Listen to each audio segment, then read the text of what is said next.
Hey guys, welcome back to the channel. I hope you had a fantastic holiday season. I know that I certainly did. It involved a lot of highway driving, a couple of trails in North Carolina, North Georgia, and then going back and forth between Ocala, where my family lives, and where my wife's family lives down in South Florida. Now, with all of that off-road driving and highway driving and not a lot of time, I fell out of the routine of the ordinary maintenance, the double check after we go on a trail.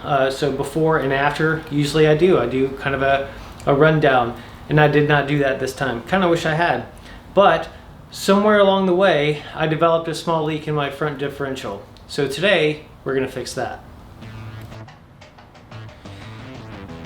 Alright, so a couple of things we're gonna need for this. First, you're gonna need some 80-90 gear oil, some brake clean, a lube blocker or some RTV, some shop towels, a drain pan, a plastic scraper or nylon brush. You don't want to scratch the surface of the differential or the cover itself. But the first thing is, let's loosen all 10 bolts from around the cover and completely remove 9 of them. I like to use a dead blow hammer to break the seal with like a 2x4, a piece of 2x4 as a buffer. It's not really necessary, but still, I just want to take those precautions. And make sure you have your drain pan ready, because once the seal is broken, most of the fluid's going to come rushing out, and you don't want to mess all over the floor. So once most of the fluid is out, you can remove the cover and set that aside.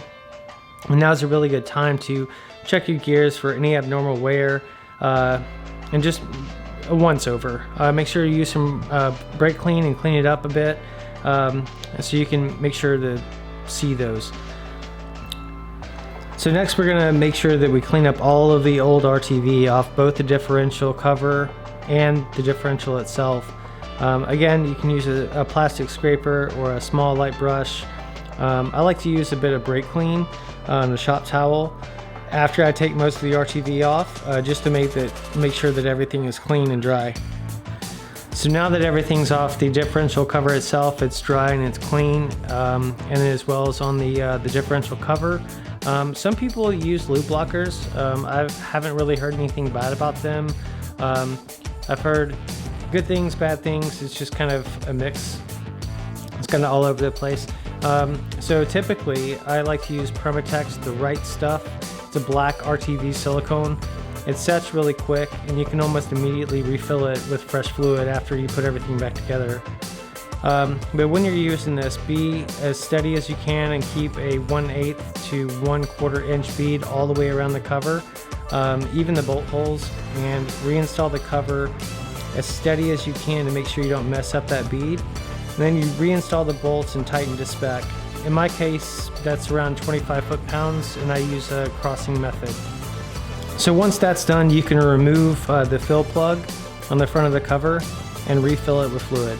I use 80W90 from Master Pro. Some go with Lucas Oil or Royal Purple, but the Master Pro oil seems to work just fine for me. Okay, in my case, I have the Terra 44 heavy duty front axle. It's a Dana 44 from TerraFlex. I have 2 fill plugs on the cover, so I start with the bottom hole and fill it until it starts to seep out, and then I reinstall the plug. And then I move to the upper fill hole and put in a bit more oil. Now I have 4 inches of lift, and that causes the pinion angle to increase a bit, but the axle I have is actually designed to correct that. So you don't want to overfill it, but a little bit of extra doesn't hurt. And then after that, I just replace the fill plug and ensure that it's hand tight. Maybe a little bit more than that, a little bit of oomph to it. Alright, so that's it. That's all it took to change out the differential fluid here on the Dana 44 front axle of this 2015 Jeep JK. If you have any questions, be sure to comment below. If you haven't subscribed to the channel, go ahead and do that. Hit that subscribe button, hit the bell so you get notified every time I upload new content. Now you are going to want to drive for 20 to 50 miles or so just to heat up that front differential, and then let it cool off and go back and check. Make sure all of your bolts are still tight and that you don't have any leaks. So thank you guys for watching this video. I really appreciate it. If you haven't subscribed already, make sure to hit that subscribe button and the bell so you get notified when I upload new content.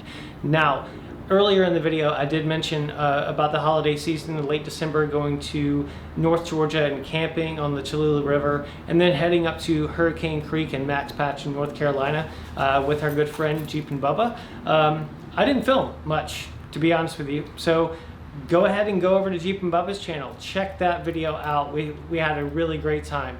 So until the next adventure, we'll see you on the trails.